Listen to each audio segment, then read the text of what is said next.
Thursday, February 16th. This morning I awoke violently to the most dreadful sound I've ever heard.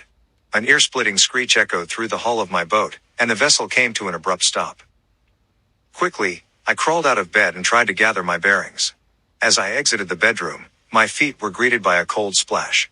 I looked down to see the entire floorboard covered in an inch-deep carpet of seawater. Flurries of thoughts raced through my mind, and I began to fear the worst. As I wondered whether or not I had struck a reef, my eyes caught a glimpse of something sharp and rusty poking out of the wall on the starboard side of the saloon. It was some kind of metal spike, roughly 3 inches in diameter. It was about chest height and had obviously impaled the hull. Water flooded in from the small openings between the spike and the hull in rhythm with the waves as they crashed into the boat. The pulsating water was reminiscent of gushing blood erupting from a severed artery. I rushed over to my utility closet, splashing through the water as I scuffled across the cabin. There, I began frantically rummaging through the unorganized mess of the various tools and supplies I had gathered over the years. As I searched, I could feel the water level slowly rising. I imagined the boat as an hourglass and the water as sand. Each grain of sand that poured in through the hull only led me closer and closer to an untimely burial at sea. When I had finally located what I was looking for, I hurried over to the spike. There, I began sealing the cracks with waterproof tape reinforced with some kind of fast-drying putty. Due to the sheer size of the spike, I wasn't able to remove it completely. Though, I wouldn't if I could either. The spike served as a blockade, and without it, the cabin would have been flooded in mere seconds. I'm sure you've heard that you should never pull out a knife from a stab wound. This is because the knife aids in sealing up the wound, preventing even more blood from pouring out. Well, the same concept applies here. Thankfully, stopping the leakage proved to be no challenge. But now that things have quieted down, I am beginning to realize that my problems aren't over just yet. I am in the middle of the Atlantic, weeks away from the nearest continent, and I am stuck here for the foreseeable future. I went up to the deck immediately after sealing up the leak, and I discovered that the spike is actually attached to a greater structure that runs deep beneath the ocean surface. It almost seems to be some kind of large metal spire. It's covered in rust and barnacles, and a great portion of it rises several feet above the water. It has 4 sharp spikes protruding from each side, one of which is the one that has pierced my hull. I will investigate further tomorrow. Friday, February 17th. I spent the remainder of yesterday hauling floodwater out of the cabin. It took me several hours to accomplish, but at least it's dried down there again. Mostly, anyway. I have also furled up all the sails on the boat, and they will remain so indefinitely unless I somehow manage to get free from the spire without a hitch, which I highly doubt. This was done so that the spike wouldn't tear open the hull again when a powerful gust of wind hits the sails. As for the spire, I am no closer to understanding what it is or why it's there. I hopped in for a swim this morning in order to better survey the structure, and as soon as I breached the surface, an overwhelming sensation of dread overcame me. I have lived by the sea my entire life and have never been affected by thalassophobia before, but seeing how deep that structure descended into the dark and murky depths below sent shivers up my spine. I don't know quite how to explain it, but the whole situation felt strange. Yes, I am aware that the structure itself is inherently an anomaly, but that's not what I am talking about here. I felt this sort of low hum radiating through my body as I swam, and all of a sudden I felt exposed. Paranoid that something would emerge from the deep and drag me down with it.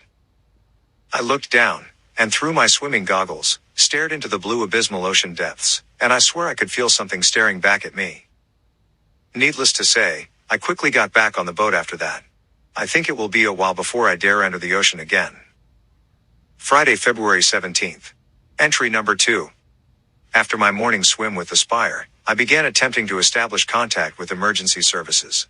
I didn't think I would need to write another entry for today, but a couple of strange things have been happening, so I reckon it is for the best if I document everything moving forward. Firstly, radio signals seem to be wavering. Whenever I try to communicate over the airwaves, I get in return only a chorus of static with some barely intelligible chatter scattered in there somewhere. I also have an extremely weak internet connection, but considering how frail it is, I might as well be offline. I have broadcasted an SOS signal multiple times now, but I am unsure if it has actually reached anybody or not. If someone is indeed coming, it would take about a week or 2 to reach me, depending on what kind of ship they're using. Hopefully, my rescuers will arrive by way of aircraft, because I'm not terribly confident that my makeshift plug will last more than a few days at best, and I would hate to one morning wake up on the bottom of the ocean. I will spend the rest of my evening trying to reach the mainland, but as it stands, I don't have high hopes. I will admit, my circumstances are beginning to look more dire with each passing second, and I am starting to become increasingly worried that I will actually perish out here. Saturday, February 18th. I woke up to a small leak today, but I managed to seal it up with relative ease. I still haven't heard back from any emergency services, and the radio is no different today than it was yesterday. Contemplating my options, I sat on the deck basking in the lukewarm mid-Atlantic morning sun, when I heard a strange sound. It sounded like a faint splash, sticking out from the calm ocean ambience like a sore thumb. Instinctively, I looked down, searching for the source of the sound. I scanned the azure waters without finding anything at first, and I was ready to give up when I laid my eyes on a peculiar stream of bubbles rising to the surface. As they breached the water, the signature splashing sound could be heard. Momentarily satisfied that I managed to locate the noise, I began pondering what it could actually be. I'd never seen anything like it before. Sure, I've seen bubbles before in my 10 years of sailing, but this was different. Before I had the chance to come up with a plausible explanation, they suddenly disappeared. Puzzled, I stared out into the blue expanse, looking for any trace of what could have caused them. Then, I heard a familiar sound a little to my left. As I turned my head, I once again saw the focused stream of bubbles rising to the surface, only this time it was closer to the stern. I walked across the deck and resumed studying the strange phenomenon. The bubbles were too far away from the boat for it to be the cause, and the only other explanation for what it could be that I could think of was a passing submarine, or perhaps a hydrothermal vent, although it looked to be neither. Before I had the chance to reach a satisfying conclusion, the bubbles perpetually increased in size and ferocity, and it was as if that particular point in the ocean had all of a sudden turned into a raging jacuzzi. The bubbles erupted from the surface and spewed water everywhere, and I felt a few droplets trickle down my forehead. But just as suddenly as they had appeared, they vanished without a trace, and the ocean was put in an eerie state of tranquility. Dumbfounded, I stood there in silence, wondering if what I had just seen had even occurred, or if it was just a figment of my imagination. I got my answer pretty quickly though, as I spotted movement writhing beneath the waves. I leaned forwards on the railing, intently inspecting the strange object that was emerging from deep below me. As it got closer, reflective shades of a greenish-white began to shimmer in the sunlight. As the creature surfaced, a quizzical grimace contoured across my face, and I was left with more questions than answers. With its belly up, the fish lifelessly rose to the top of the water. It looked to be a standard Atlantic herring. A small silver-colored fish that has provided me with many excellent meals during my time at sea. But seeing it just turn up dead like that made me feel uneasy. Surely it must have been connected to those strange bubbles, right? As I contemplated grabbing my net and fishing it out of the sea, I spotted movement in the corner of my eye. I turned around to see another herring, mere feet away from the first, also floating lifelessly in the water. Then another one surfaced a short distance away, followed by another, and then yet another. The eerie sight made my jaw drop to the floor, and I stood there perplexed, just watching the dozens of dead fish floating on the waves. I still can't wrap my mind around how or why that happened. As I said, the mysterious stream of bubbles must have been responsible in some way, but how? I wish I had an adequate internet connection so that I could Google it or something. As for the rest of the day, nothing remarkable happened. I have decided to spend the remainder of the evening inside the cozy confines of the cabin, as I feel a bit apprehensive about staying out on deck now, especially after dark. First the spire, and now this? I don't know, something just feels a bit odd. Can't wait to get the hell out of here. Sunday, February 19th. I have no idea how I didn't notice them before. Whilst preparing breakfast in the galley, I glanced over to the thick spikes still pierced through the hull. I routinely inspected for leaks, when my eyes caught a strange pattern engraved on the rusty surface. I put down my sizzling frying pan and walked over to investigate. Upon closer examination, I could faintly make out a series of strange patterns and symbols. They looked to be runes of some kind. I ripped out a page from this very log book, placed it on top of the icons, and started tracing them with a pencil. Once finished, I was left with 4 otherworldly symbols. 2 of them looked like a hashtag coupled with tiny spirals scattered about, and the remaining 2 are way too intricate and detailed for me to be able to even attempt to describe. This only made me more curious as to what the purpose and origins of the spire truly are. How deep does it descend? What lies at the bottom? What does it do? These were all questions I vowed to answer, and so I came up with a plan to do so. In my late 20s, I used to work part-time as an assistant oceanographer.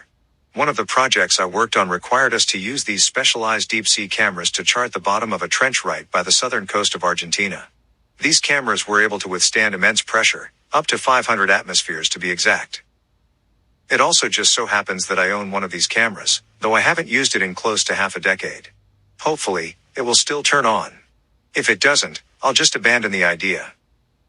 My plan is to attach the recording camera to a rope and lower it to the sea floor next to the spire, in hopes that I may come closer to understanding this enigmatic structure once and for all. As I'm writing this, I just noticed some water spilling into the cabin, so I'll have to take care of that first. But after that, I'll spend the rest of the day preparing the equipment for the abysmal descent. Hopefully, I can get things ready and going by noon. If not, I'll postpone the expedition until tomorrow morning. Sunday, February 19th. Entry number 2. Thank God the camera still worked. I spent close to an hour tweaking and modifying it, restoring it to its full functionality once more. Under normal circumstances, it is possible to view the camera feed live through the use of a computer, and even make real-time movements and zoom-ins with it. But for some reason, the computer is unable to maintain a steady connection with the camera for longer than a minute before everything cuts to static, so I opted for a more traditional method. The plan was to set the camera to record, and then manually lower it to the seafloor. There, I'll let it sit for a couple of minutes before reeling it back up to the surface. After that, I'll connect it to the computer and review the footage. Hopefully, I will get clear imaging even though I can't control it remotely. And so I did just that. I tied a strong nylon rope around the camera and securely fastened it. I have a near-endless supply of ropes and cords in my utility closet, so I was never worried about running out of depth. I picked up the equipment and went up on deck.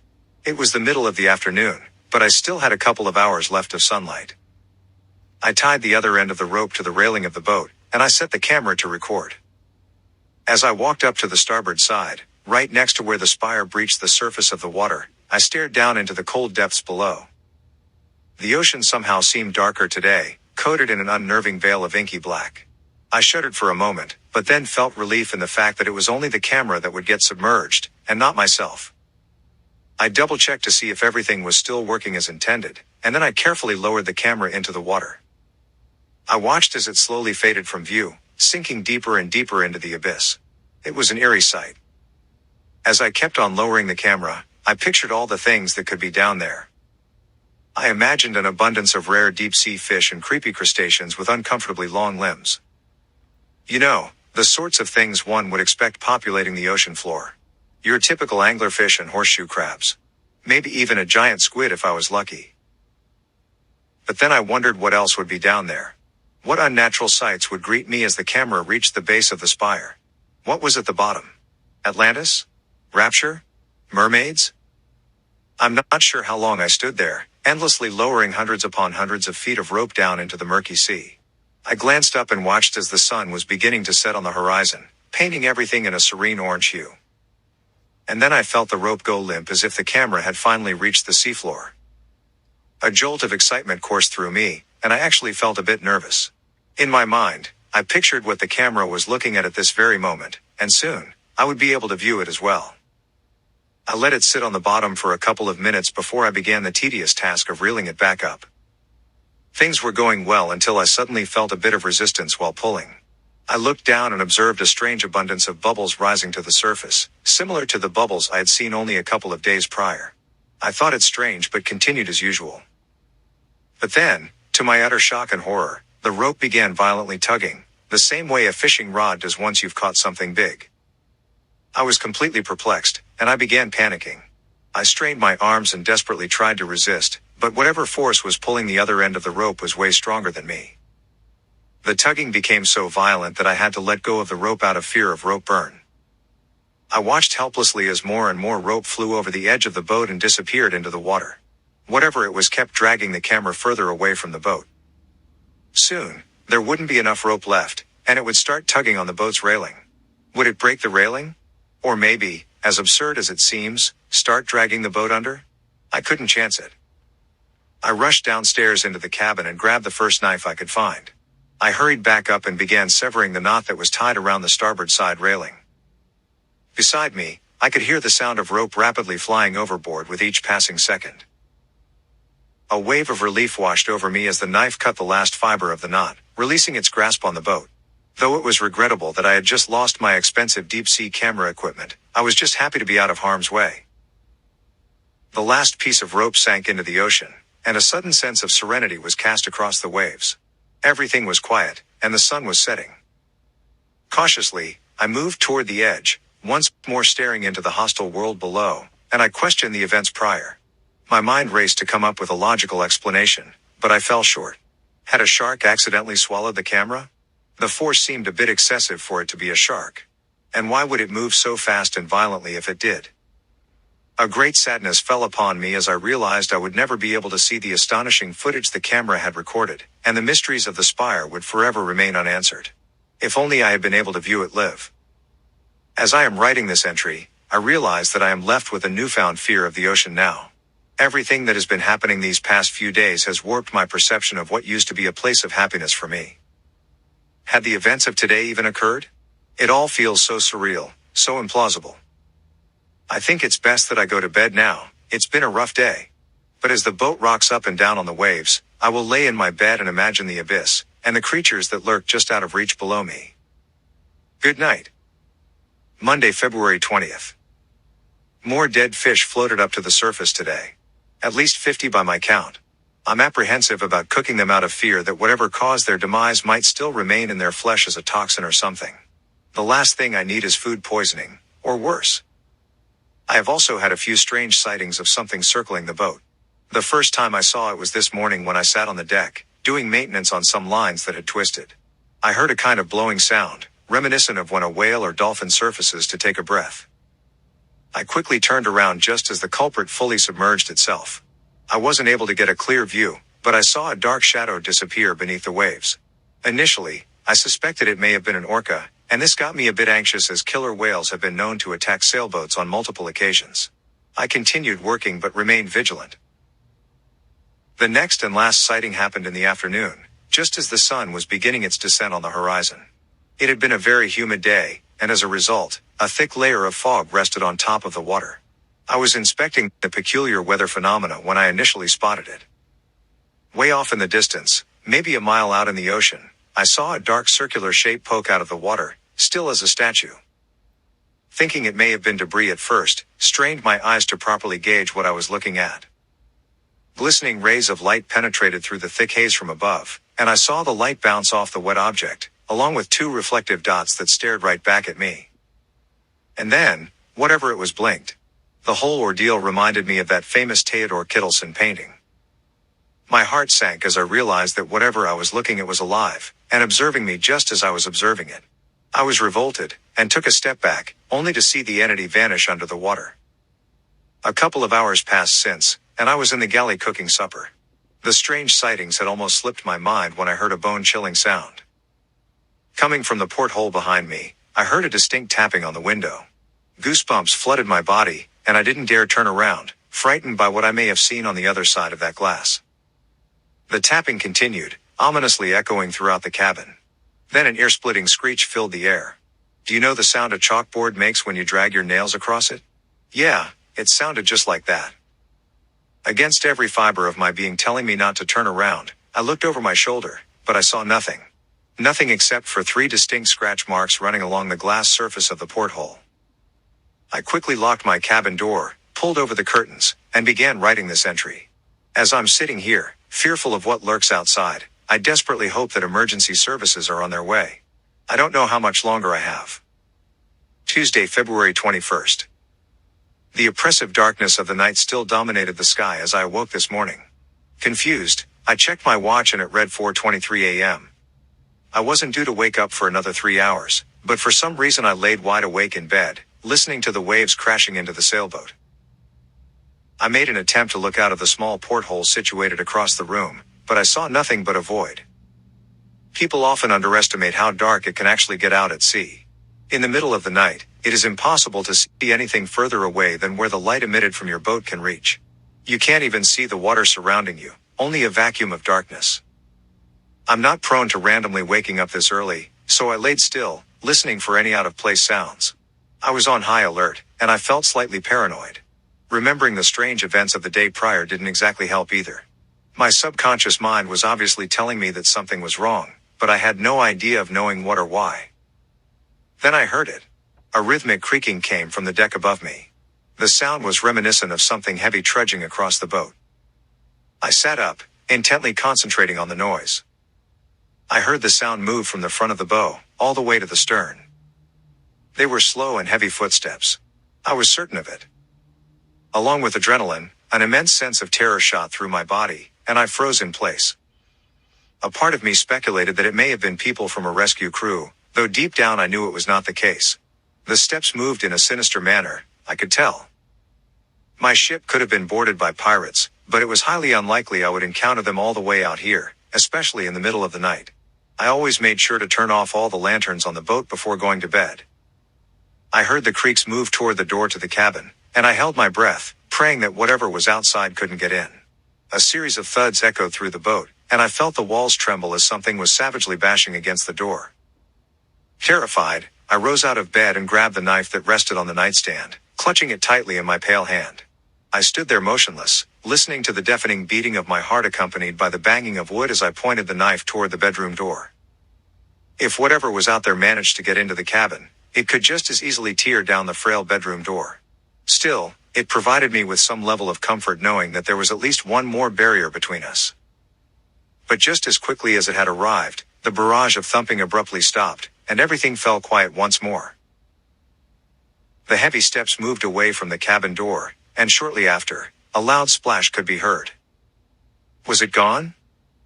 I stood there for hours, frozen until the first rays of light danced across the waves, and the sun rose on the horizon. It was only then that I felt brave enough to step out of my room and into the cabin. Nothing seemed out of place in the cabin, except for the giant protruding spike, of course.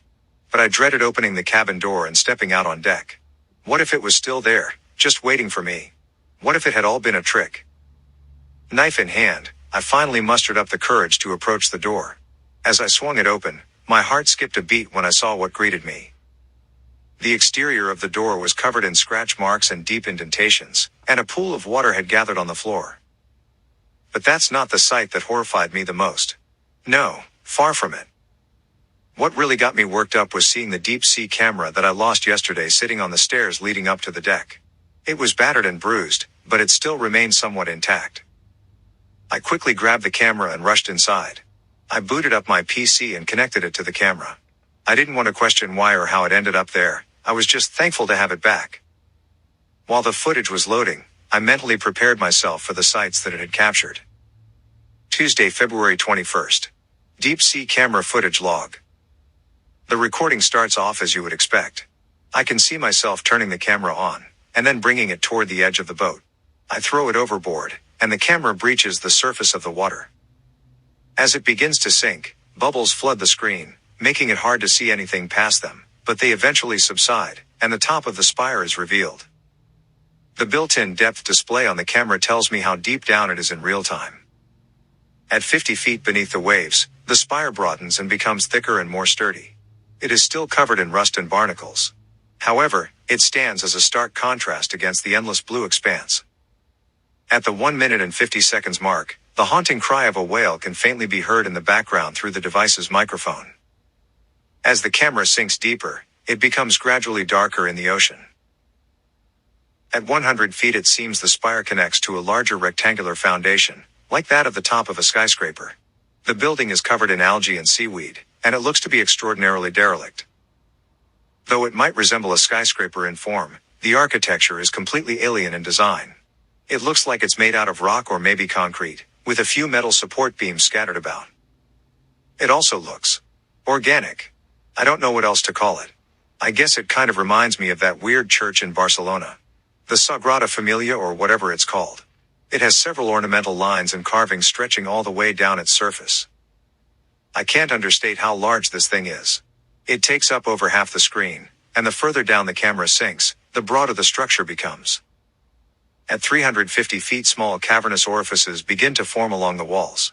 The openings look like they run deep within the structure, and they seem intentional, as opposed to the product of erosion. Suddenly, a stream of bubbles obscures the camera feed, and it begins spinning uncontrollably. I lean forwards in my chair and desperately try to look beyond the bubbles, but it is useless. A deafening static sound can also be heard as the camera shambles around. When the bubbles finally disperse, the camera stabilizes and finds itself down 600 feet below the surface. It's dark down here, but I'm still able to see the structure. If it gets dark enough, the camera will automatically turn on powerful floodlights and switch to night vision, so I'm not worried that I will lose the picture. The structure is cast in a dark blue hue now, and the surrounding ocean is nearly black at this point. A school of fish swims by, and I observe a multitude of crustaceans crawling along the surface of the building. The deeper down you get, the less the structure looks like a building, and instead resembles more natural subaquatic formations. What look to be corals make up the outer layer of the building now, but it is still possible to see original architecture with the decorative runes that are etched into the walls. The engravings look to contain the exact same symbols as those on the spike that I previously made a sketch of. At 800 feet, the ocean is completely black, and the device's automated floodlights kick in, illuminating the surrounding waters in a ghastly green glow. The orifices scattered about the structure are larger now, and if I were to guess, I would say they would serve as entrances into the building. A sudden crash catches me off guard, and I jolt up in my seat. The camera stands still. It seems I have reached the seafloor. Particles of sand fly everywhere, and the camera is temporarily blinded. Once the dust is settled, I get a clear view of the surrounding abyss. The sand below is completely white, and there are a couple of critters crawling along the ground. I gawk as I notice what has become of the structure. An enormous primordial gate meets my gaze. You could probably fit a blue whale in there if you tried. It is decorated with intricate patterns, and through the cracks of its massive iron doors, you can clearly see a bright light source emanating from somewhere within. Upon witnessing the extraordinary find, pits began to fill in my stomach, and shivers run up my spine. A sense of dread overtook me. Who or what was the gate for? I felt nauseous just at the thought of this structure even existing in the first place, much less that it was located directly below me. The camera lingers on the gate for a while before, in a jagged motion, it starts to ascend. This must have been the point where I started reeling it in. The gate is still visible as the camera rises upwards, though it is slowly fading out of frame. However, in the final moments before the gate is out of view entirely, a rapid commotion of shadows can be seen moving behind the gate, obscuring the light between the gaps. And just as the gate completely disappears from view, one can clearly see the doors begin to open. A loud creaking sound ripples through the water as the gate unlocks, and thousands of bubbles release from the newly formed opening, partially blinding the camera. As the camera continues to ascend, fast shadows swim by in the distance just out of reach, making them impossible to identify. A low-pitched and distorted cry is picked up by the microphone. The best way to describe it would be to say it sounded like a mix between a whale's cry and a dog's bark. I haven't heard anything like it before. Something swims by right in front of the camera, and the device is sent spiraling out of control. Before it has the chance to stabilize itself, it is hit again, and this time it is shrouded in darkness and the audio cuts out. The screen is black, but the depth display shows it descending at an impossibly fast rate. Then the feed cuts out. The video just stops. Horrified, I sat still in front of my computer, a flurry of thoughts racing through my mind, but none of them were pleasant. I examine the camera itself, and upon closer inspection see what looks to be bite marks stretched across its surface. I will spend the rest of my day fortifying the entire cabin, making sure that nothing can get in. I will make this sailboat an impenetrable fortress. I'm not taking any chances, not anymore. I have a feeling that whatever was here last night will return. Thursday, February 23rd. I'm afraid this might be my final entry. Yesterday was busy, so I didn't have time to write. I don't have much time now, so I'll try to make it short. I apologize. As mentioned earlier, I have fortified the entire sailboat, making it virtually impossible for anyone to get inside. And boy, am I glad I did. Last night, a flurry of attacks suddenly erupted from all sides of the boat. Without warning, something began aggressively scratching at the hull, banging on the door, biting at the walls, etc., etc. You get the idea. I still don't know if there are more of them, Or if it is just a large singular entity, but whatever it is desperately wants to get inside the cabin. And I fear it's not just for a social visit either. Thankfully it seems to be docile during the day, but just as soon the sun disappears from the horizon, it comes out to play. It is currently 1 hour until sundown, and I have done everything I could possibly do to prepare myself for the events that will transpire tonight. I have armed myself with several knives, and done some push-ups for morale. I am almost certain this will be my end, however, as the cabin door won't withstand another attack. And to top it all off, as if my situation couldn't get any more hopeless, a steady stream of water has begun leaking in from the damn spike stuck in my hull. I can't emphasize enough how much I loathe the sight of it. That thing is the sole reason I am caught up in my horrible conundrum in the first place. I'm not sure how many days I've been out here. I think it's only been a week, but it feels like a bloody lifetime. Whatever happens tonight, my suffering here will come to an end. Though, I highly doubt I will emerge victorious. I have spent most of the day typing up all the relevant logs digitally, and hopefully, my frail internet connection is able to upload it somewhere. It will be my lasting legacy, and my story will serve as a caution.